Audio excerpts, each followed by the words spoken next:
Go to the Hello, friends. Hello, family. Here I am today with a new friend, a more recent friend. In the last couple of months, I've come to know Star a little bit more personally, Also and known as Susan. that's been fun getting to know her a little bit. And we bumped in a very random way. And we came to have some very similar ideas about things and that, so we just hit it off. And she was in the right timing. It seems like it was just the right timing for us to kind of bump into each other. And it's so, to me, it's saying to me, like, this is what it is. It's just kind of more divine timing, like, rather than it's something that you kind of gotta like get or you gotta do. It's like when it's right, it comes, like there's something that just appears at the right time. Yes, yeah, I've heard other people say this exact same thing recently. Yeah. There are no coincidences, someone else told me. There's no coincidences, like this is it. This is Yes. a cause and effect universe where, nothing's random, right?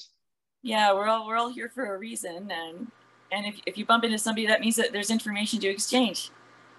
And it just clicks because there's information to be exchanged, like that, and I think it's symbiotic in that there's information to be exchanged between both people. Like you're both growing from that. Like that's a growth for both of you. Yes, absolutely. Yeah. I think so. And so it just happens this way. And then, sometimes they say in business, like marketing, like you need to kind of build your business or kind of, go actively to do this to make your business grow, or to go and do this to try and get people to see this, or try to convince people for this or that. But really, it's not even about convincing people at all. It's really just about holding a certain type of energy. And if you just maintain it, you just kind of bump into everything that you need to. Absolutely, yes. Yeah. And I was really glad I bumped into you, because I was feeling pretty stagnant there, and I was glad to start working out. That really helped me. I'm feeling so much better now. I'm feeling so much more optimistic, about the future. And yeah, it's just thinking about what's coming up and all the time that's left for me, instead of just sitting around worrying, that's good. I mean, and I think that's because of all the extra movement and other things I've been learning. Yeah. I don't know what you're willing to talk about today. Maybe are you willing to talk about sun gazing at all? Oh, I'd love to talk about sun gazing. Yeah. Oh yes, please. It's been really dark over here in Vancouver this whole spring. So yeah, the sun has been really hidden behind this huge layer of clouds. It's constantly raining. It's been really, the only sunlight we get, it peaks at around 2 to 3, maybe 4 p.m. and so it's been, yeah. Just the other day, I finally got out near sunset and got some good sun gazing in there. I'm just like, I really don't know what I'm doing. I just kind of tried it out with my son standing there next to me, thinking that, he was thinking that I was, I don't know, probably crazy or something. And, because not many people do that here on this continent. I'm learning that that's something that's done a lot in India. Yes, it's done a lot in the Eastern culture, for sure. Yeah. Eastern philosophy, Eastern understanding. This is like a spiritual sort of outlook of life rather than the Western understanding of life, which is more of an educational hierarchy sort of understanding of life. This is how the West sort of qualifies authority, is through education. Like if you are a doctor or you're an MBA or you're in some sort of position of political power, or you have wealth or social status, you have power or clout, then this is what is your aristocracy. Whereas in the East, the aristocracy is more of a spiritual nature. It's something that's more energetic, and it talks about things that are authentic, things that have been here for thousands of years, not things that have just cropped up in the last couple of years, and sort of things that have changed over the last 100 years specifically. Like, this has been a real double take of what has gone on with kind of understanding of health in general over the last 100 years. You see, before 100 years ago, people were healthy. Yeah, no kidding, right? Before sunscreen came out, there was a lot less skin cancer, interestingly. And sunscreen is the very thing that's supposed to be guarding us from skin cancer. There's an instance, you know, sunscreen, but I mean, look at even like nutrition, like even to understand that we didn't eat 3 meals a day 100 years ago. That is something that was introduced into the society within the last 100 years. We didn't even eat every day 100 this years is it. Right. You know, yeah. like that, or once a day. Or sometimes it might just be like bread or something for dinner. Like this is how food was. Like, it wasn't like all this stuff you needed to have to be healthy. Yeah. But people were healthy. Like, health didn't just arrive in the last 100 years, that they started analyzing all of this stuff that you needed to get. Yeah. That's like the understanding that like life is just getting so much better. Everyone's living longer, and this is what they tell us. Yeah, and there's this old saying, you know, it says, if it ain't broke, don't fix it. You know? So, I mean, things that have worked for thousands of years, or at least hundreds of years, I mean, why throw it away and change it? Come more into alignment with things that have been here forever and ever. And if you really look at spirituality, and if you look at the origins of spirituality, you'll see that there is a religious, spiritual connection to Ra, or the sun god, or the god of the sun, or the energy of the sun. And there's the scientific understanding that all of the energy here comes from the sun, and energy can never be created or destroyed, nor destroyed. So it only changes form. So the energy just moving around here is all from the sun. This is, it's like this sort of understanding of God being light. God being light and love. And God feeding you, Yes. feeding This your way. body, feeding and This physically way. feeding your body. And so, you know, do you think that there's like a sort of a process happening, kind of like when a plant converts light into food? Photosynthesis, human photosynthesis. Yes. Yeah. This is the same thing. It goes on inside of the human body. It goes on inside the plant. Yeah. The conversion of the light. And as you clean out the channel and open up the energy channels and get the energy from its stagnation back into these, like we're talking about, Chinese medicine might refer to the meridians of the body. These are the energy meridians of the body. Chinese medicine has this understanding. There is no Western understanding of the emotional body or the energetic body. There's no allopathic understanding. They talk about the organs and they talk about the nerves, but there isn't like an emotion, feeling. Like, there's no feeling. Like, you can't, the doctor doesn't check you energetically. Oh, and in the East it's they missing. do. In the East, the Chinese medicine talks about the energy meridians and making sure that you're balancing your energy. Well, what's your energy? There's no energy over here. Yeah. Yeah. This is just physical. This is just knowledge. This is just measurement. chemical. Science only measures the physical. Understand, science cannot measure the metaphysical. So you can never measure godliness. Yeah. Nor can you understand it through science. So if you're talking about metaphysical things or emotional things or energetic things, the only way to even have words to dialogue about it is to understand Eastern thought. And if you're coming at it from a Western perspective and you don't understand Eastern thought, you have no idea. It's a completely alternative way of looking at life. We're talking about right mind.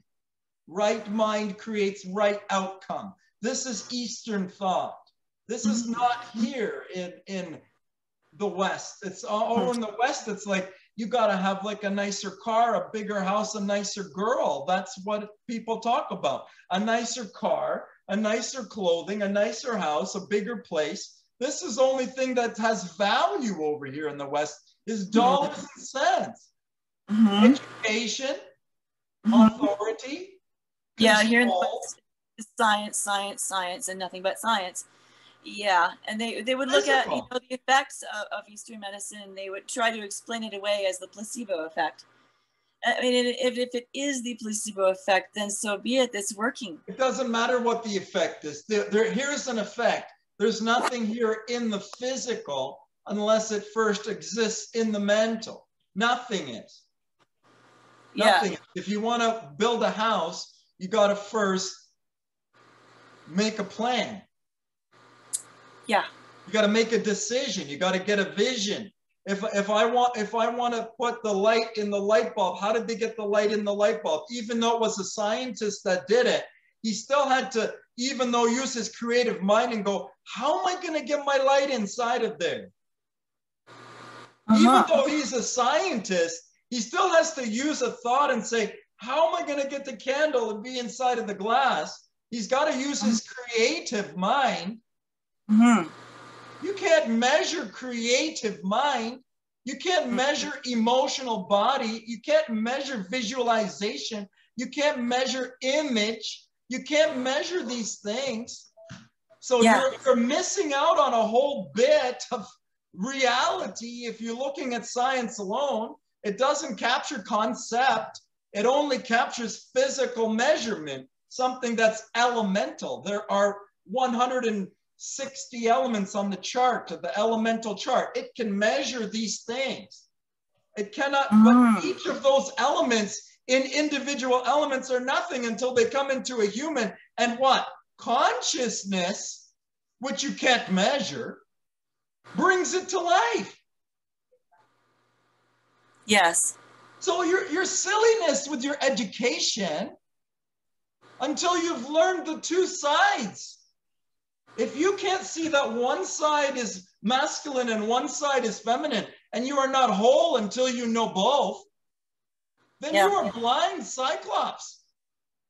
Yes. Yeah. One-eyed giant. Yeah, the power of belief is an incredibly powerful thing.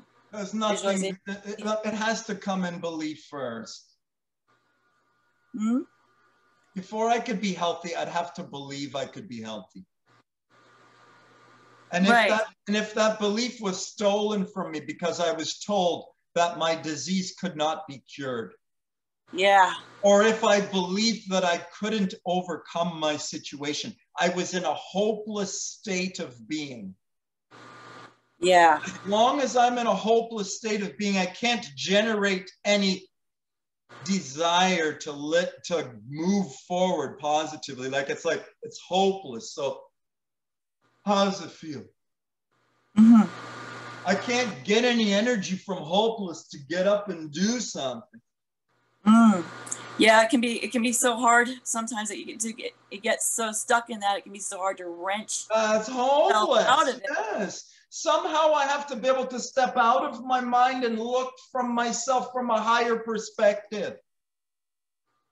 And look at myself and be kind like a friend to myself and say, here I am sitting in my life. Here's my life. Okay, you know what? It's not exactly the way I would have dreamed of it, maybe.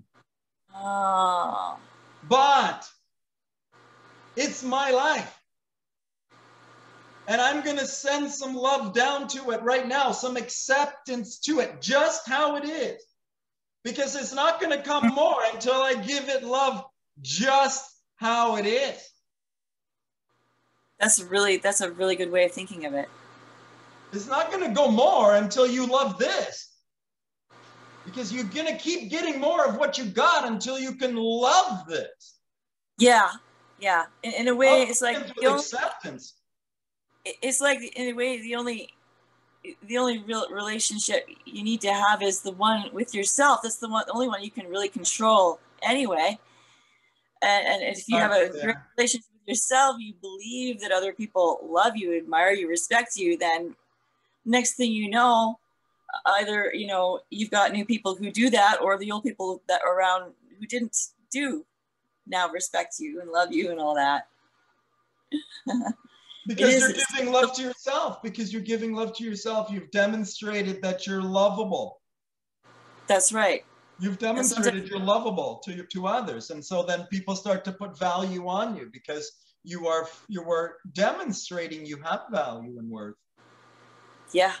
Sometimes it can be a really tough road, you know, when everybody around you keeps telling you that you're worthless. It can be a tough road. You to haul yourself out of that. Sometimes we have to get away from these type of relationships that are holding us back. Sometimes we have to find some way to kind of guard ourselves against some external forces, what others are thinking, saying, and doing about me. I cannot be controlled by what the people around me are saying about me. I have to find some way, even the people that are closest to me potentially, I have to be able to find a way to be autonomous and sovereign, that even though I love these people, I have to love myself before I can love these people. Yes. And if I love myself more, then I'll be able to love these people better. That's so true. That's so true. You won't be worried about all of your own little insecurities and everything. You'll have more to give, more to focus on. This is a change of mind, love. This is a change of focus. This is a change of perception. This is changing your thought process. It's just getting up every day and putting yourself in a higher perspective. You're coming out of yourself, your story. You're coming out of your story and you're saying a new story to yourself. Yeah. You're finishing the story with a happy ending for yourself. You're coming out of hopelessness and you're coming into optimisticness. Absolutely. Yeah. And I've had a little bit of hopelessness in my life. I've had a couple of tough times. I won't go into too much detail because, you know, I'm more focused on the future right now and what's coming up and what I want to do. And you know, how much better I'm feeling. And you know what, like to touch on what you're talking about there, the shadow, you know, and there's shadows in my life, love. So, you know, I understand shadow, but you see, it's actually when you've spoken about your shadow enough, like this is how I do it anyhow. I'm sharing my little thing is I do shy away from it for a while. I think this is rudimentary. I think it's the beginning. We want to shut away from something. But eventually we have to integrate and actually look at that shadow and look at the things that we think are bad about us. Yeah. And again, look out from outside of the self and be looking down at yourself and say, okay, you know, that's in your life. But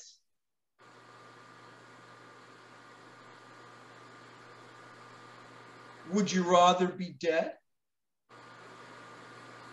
Yeah, no kidding. That's your life. That's your life. Like, that's your life. And just for a second, like, you live in the West, right? So you have more wealth than 90% of the world. Yeah. So you have like a greater experience, potentially, than most of the world. Absolutely. I'm incredibly privileged to be here. But it's not good enough. It's not the way we wanted it to be. It's not the way we thought it would be. I thought it would be different. Yeah. But there's this one little piece left that I wanted, and I'm going to get my mind all wrapped up around that and let it ruin and poison everything else.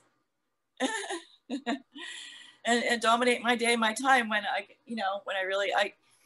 what I can really do is just, just feel the feeling of having it anyway, of having gotten it. It's like it's there already. And that thing, that one part that I want is actually, I already have. Even though you don't have it, you feel like you already have it. You just sit there and you sort of daydream, just imagine, and feel what it would feel like. What would it, actually feel like in your hands? What would it smell like? What would it? That's vision. Getting a vision in your mind's eye. Yes, visualization. Visualization, imagination. Yeah. Yes. Feminine, divine feminine, creativity. Talk about creativity. Aren't you the creation bug? Oh yeah. Yeah. I mean, I try a little bit. I've done a little bit of it in my life, and it worked so well it scared me. So I kind of stopped. Well, you're a creative. You're an artistic. You're like you love art. Yeah, I do. I love art. When I was a little kid, I had a difficult childhood, and I grew up in a home where my mother was having a hard time dealing with being a mom, and so she put me in my room a lot of the time. Between birth and 5 years old, I spent a lot of time alone, pretty much all day, every day, in my room till I was about 5 years old. And so when I went to kindergarten, I wasn't very well socialized or anything. I didn't really know much what was going on. It was very, very confusing. So that's how I think I got to be a good artist, because I spent so much time alone. I think I just thought about how I would draw things pretty much all the time. That's what I did all day, every day. Thought about how I would draw things, or how I could make things, even just as a little wee kid. I know, because I remember doing that. And I started drawing very, very young. So, and I was locked in my room so much, the walls of my room were just covered in drawings, crayon drawings. So, by the time I got to kindergarten, I already knew I was an artist. So where am I going with this? Let's see. You know what, that's, we're talking about creativity and artistic, and I think like it's so feminine to be creative and artistic. And I want to say that when the human is like afraid, or when the human is unsafe, or the human is like in a situation that's kind of a crisis emotionally, that this is like what it does is it goes into the feminine, it goes into the imagination, it goes into like kind of living in that sort of part of the brain.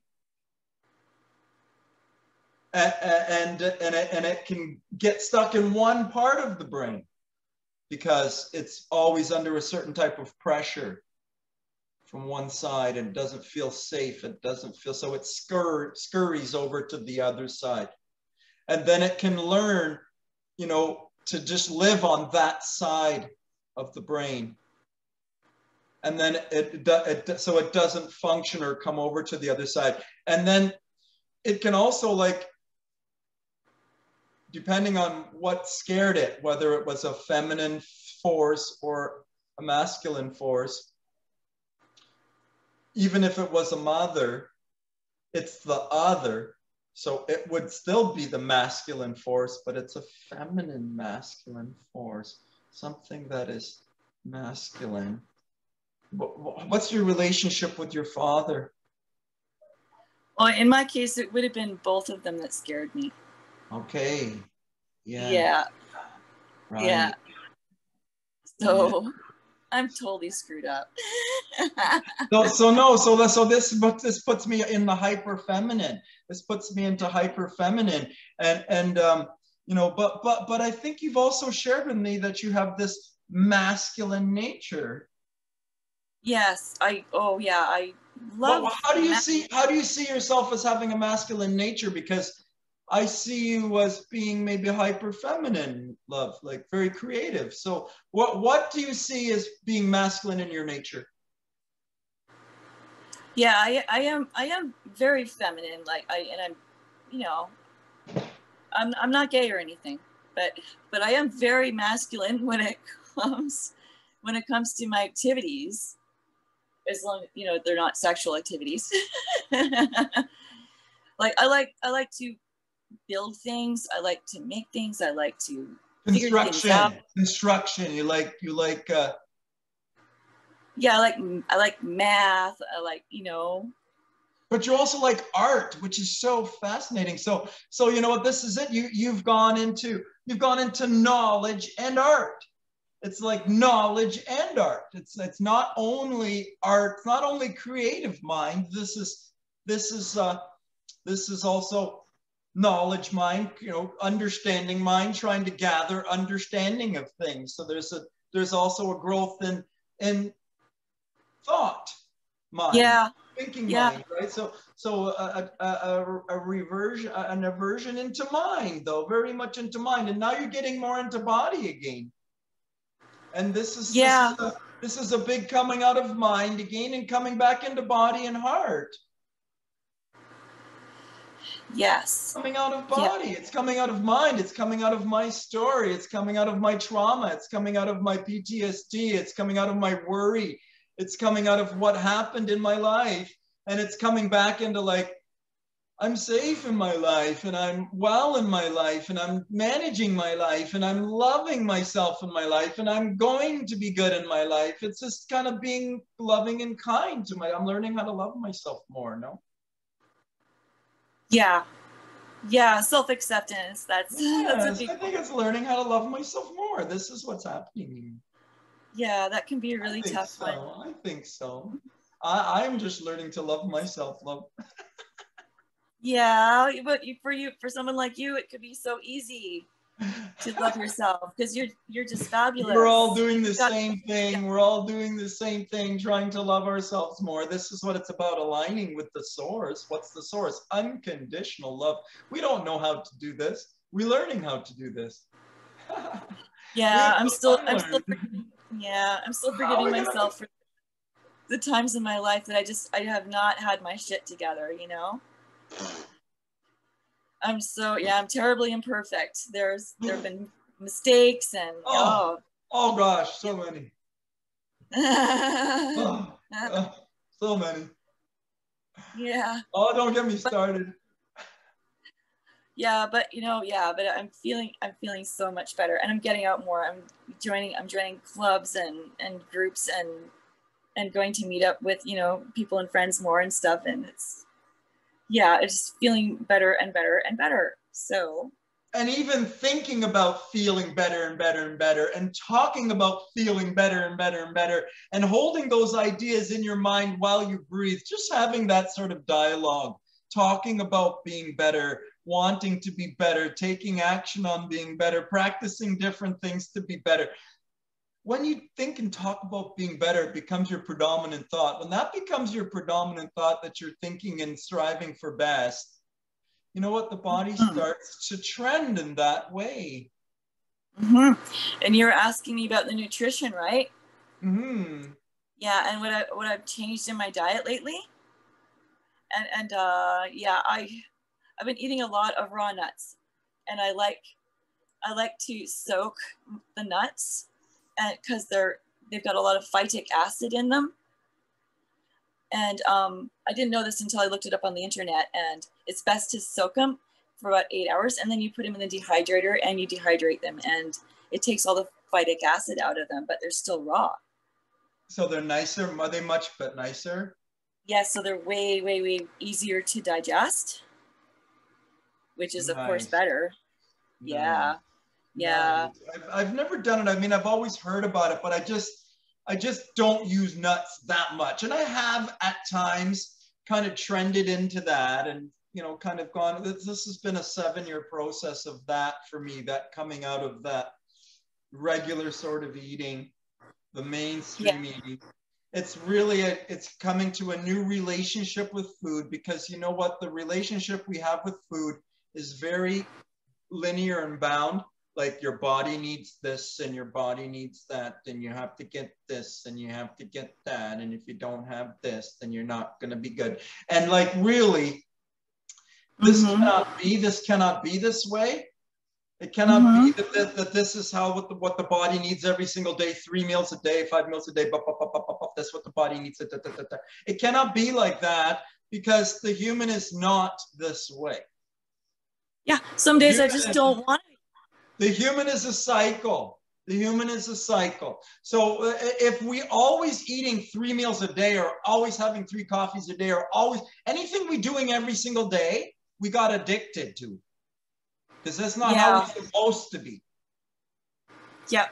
Nothing in nature is all this way or all that way. Nothing in nature is like that.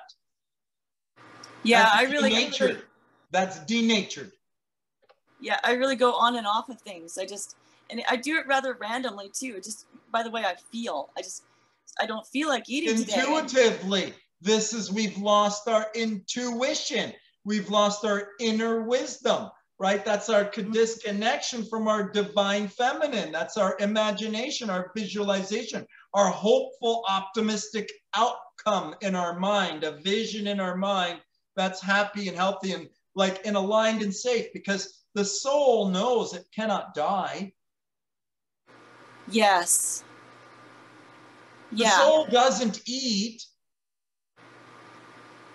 So come out of the physicalness that you've got. Like, you're told this.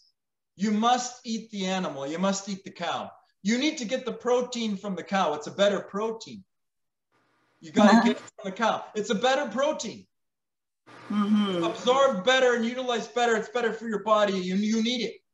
Now, because of the B12. If you don't eat this cow protein, you don't get the protein your body needs to create the cells. Your cells are made of protein. If you don't get this protein, your cells can't recreate themselves. So tell me something. The cow made the protein that I need to eat by eating the grass, right? Yeah. Okay. So the cow ate the grass and made the protein that I need to eat, right? Right. So how come I have to eat the dead cow then? To get that. That came from the grass. That came from the fruits and the vegetable that you gave to the cow. So I could eat the cow instead of the fruit and the vegetable. Why? Because the protein ain't going to come from the cow. They made it from the fruit and the vegetable though, right? But I can't. That makes sense. You have to come out of your Western mind. Knowledge. This is thinking. Thinking will hold you stuck. This is how they hold the whole planet stuck in their food paradigm. The body doesn't heal from food. The body heals from no food. It's true. The more food you have, the sicker you seem to get. This is it. The body heals when you take it out, the food. Yeah. It's so true. Yes, this backwards. So they feeding, and building an addiction to something. And then by the time you come to 40, 50, now you're having the trouble. Now you can't stop because you're addicted. So you think you need to have that. Well, you learned to have that. Just like the cigarette smoker learned to smoke. Because when you're doing it every day, it's not natural. The tide goes in and out. The sun goes down and up. The moon goes down and up. It doesn't just go every day, all the day, the whole day, the same thing. 5 meals a day, 5 meals a day, every day. So it's just less. Eat, especially after 40, just eat way less and eat. If you're beyond 40, you have to learn how to eat less food. Yeah. That's it. Yeah. And be happy about it. And more, yeah, and more plant protein. Well, if you just switch from protein to plant, then you're already cutting food, calorie, energy, and saving life on the planet. And they say this silly one, the carnivore people, they're saying that when you cut the field, you're killing all the animals in the field. So it's the same. This is what they're going to tell you, this silly argument. Listen to this one.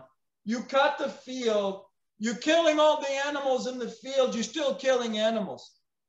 Even if I'm still killing animals this way, I'm eating live food now rather than dead food. So see, don't even go by the foolishness of it's killing animals just the same, it doesn't matter. This is ignorance. This is silliness. Use logic, okay? Yeah. Now you're eating live food. Over here, you're eating dead food.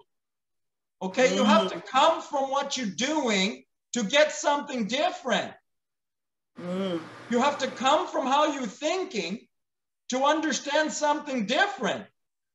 Well, most people have a hard time feeling the vibration of what they're eating and understanding that what they're eating is dead, and that it was miserable, and it's a unhappy animal as opposed to a happy plant. And most people just can't feel that, the way that, you and I seem to be able to. You don't want to feel that. You kind of are numbed yourself to it. You've addicted yourself to these animals and you think it's the only way. And you're an addict. Like if you tell a cigarette smoker you need to stop smoking, he says, yeah, I know. If you tell a heroin addict he needs to stop taking heroin, he says, yeah, I know. It's true. If you tell an eater he needs to do this, he doesn't even want to face he's have a problem. He doesn't even have a problem. I'm just doing what I'm supposed to. My doctor said. My government said. The authorities have said. The education, the MBA, the educated, the higher educated one has said. It's true, because everybody's had that, bean meal and realize that they feel a heck of a lot better the next day than they did after having a bunch of burgers. Everyone has gone through the experience of taking food away and finding that they have more energy. What? I didn't understand. Yeah. Yeah.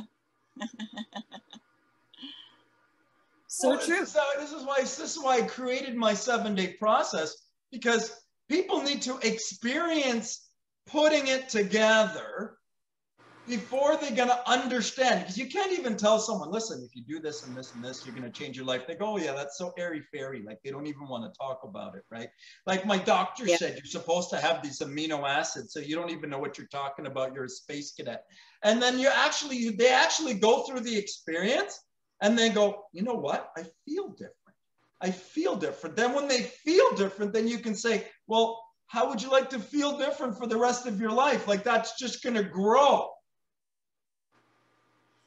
Yeah. No kidding. How would you like to elongate your life too, by the way, and just increase the quality of your life for while you're alive? Yeah. Take a life perspective. Do you like what do you have for your plant protein? What's the main thing you have? Do you like sprout beans or something? I don't use protein at all. You just have fruit and. No, I mean I just don't have this concept of food anymore. So I let go of this. I'm not held by this at all. I eat on the weekends as I feel, as I like, as I want, what I want. And then in the week, I make a commitment to gain. And then I relax and honor my divine feminine. And then I commit and honor my divine masculine. I work and then I feel. I commit and then I feel. And I do this each week so that I live in a system that each week I expand. I expand because each week I spend more time in commitment to my masculine affirmative action. And then I honor my feminine, my feeling, my rest, my relationship. And then I come back again. And each week, if you're going through a cycle like this of building your thought and word every day, letting go of the past and beginning again, and nourishing yourself with new nourishment or no nourishment, because it's about elimination. It's not about getting anymore. Past 40, you have plenty. You don't need to get more. You ate enough. Don't worry. You're not going to die. Yeah. Don't worry. You're not going to die. You ate plenty. Most of the people have 30, 40, 50 pounds to lose. True. And there's a lot of emotional baggage that has to go. Energy. Not only calories, it's emotional. It's not only chemicals, it's toxic, it's emotional energy. Sadness, sorrow, frustration, anger, resentment, embarrassment, ridicule. These energies that are trapped in the body that I've thought of myself my whole life, about myself. I'm still telling myself to this day, I'm not good because of this, or I'm not good because of that. Who spends more time with you than you? Who's the biggest influence in your life?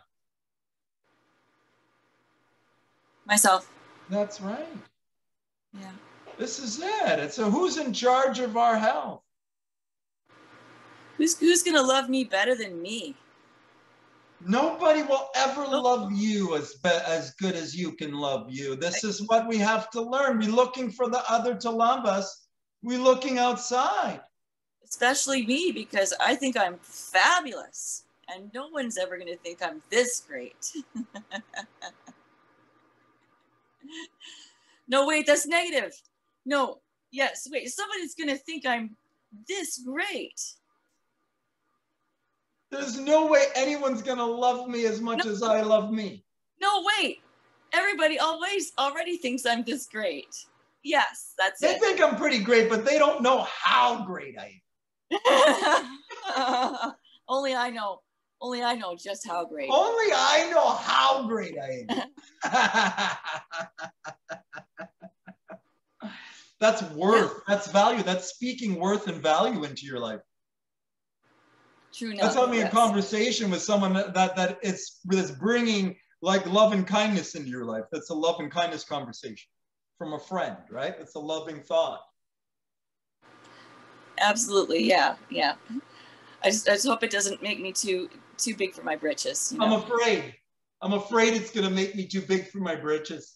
I might. I'm afraid of my too much. Maybe I'm loving myself too much. Is it too much? Might hurt someone. Maybe if I love myself too much, it's bad. Is it bad? Do you think? I might offend. Maybe I shouldn't love someone myself too much. I might offend someone if I love myself too much, right? It could be offensive to someone.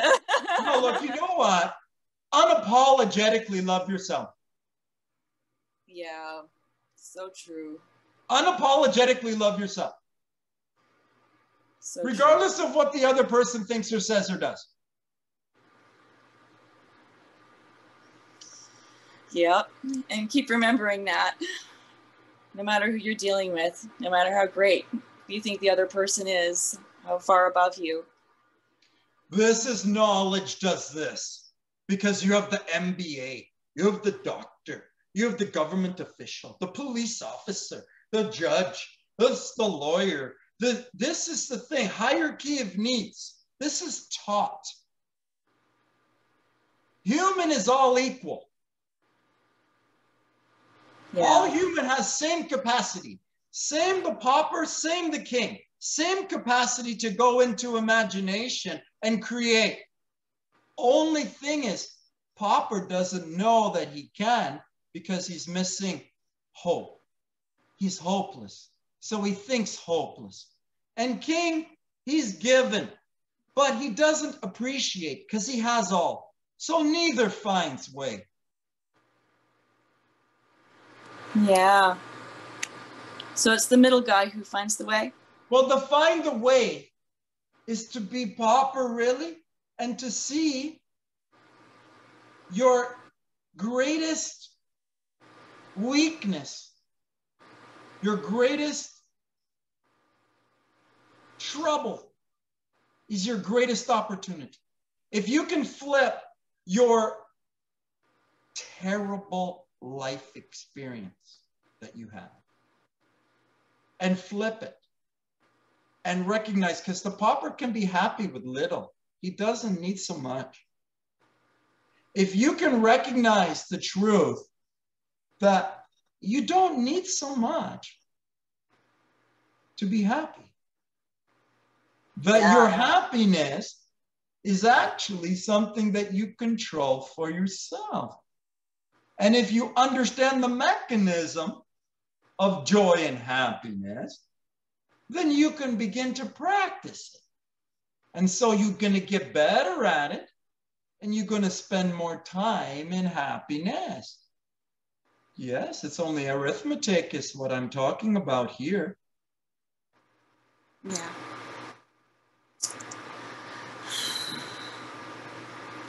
Totally makes sense.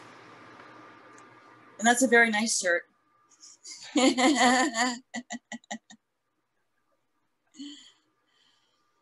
So it's so purple. Thank you so much. Thank you so much. It was good to chat with you today. It was good to catch up.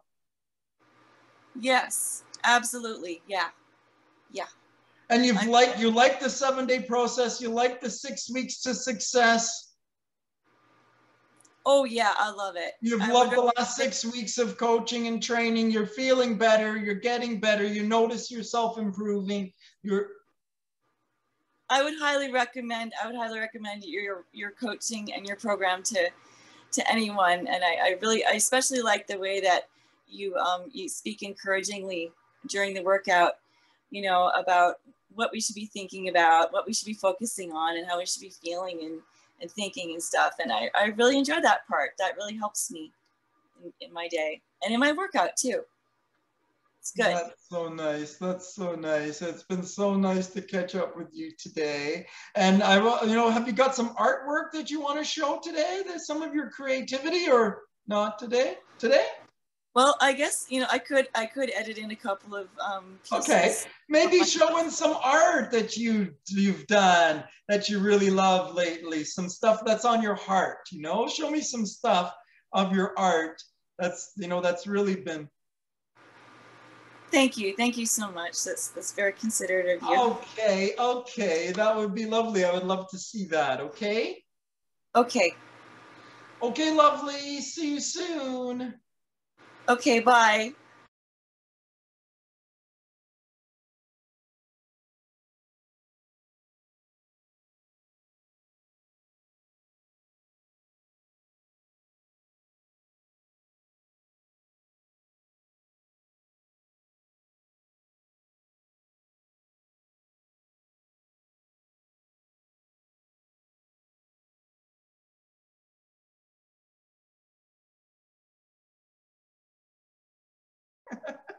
I'm leveling up.